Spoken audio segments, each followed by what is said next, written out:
আরবিতে কি বলে? লিবাস। আল্লাহ বলেছেন, ও নারীরা তোমরা পুরুষদের জন্য পোশাক, আর ও পুরুষেরা তোমরা নারীদের জন্য পোশাক। পড়েন সুবহানাল্লাহ। পোশাকের বেসিকলি তিনটা কাজ। কয়টা? কেউ কথা কয় না, আরো জোরে বলেন কয়টা? এখন আওয়াজ আসলো থেকে? আওয়াজ করে উত্তর দিবেন, চিল্লায় বলেন পোশাকের কাজ কয়টা?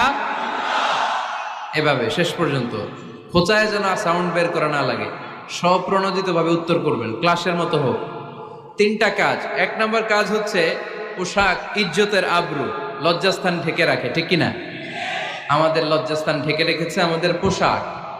ঠিক তেমনি স্বামী তার স্ত্রীর ইজ্জত হেফাজত করে, স্ত্রী তার স্বামীর ইজ্জত হেফাজত করে, স্বামী তার স্ত্রীর চরিত্র হেফাজত করে, আর স্ত্রী তার স্বামীর চরিত্র হেফাজত করে। এজন্য আল্লাহ একে অপরের উদাহরণ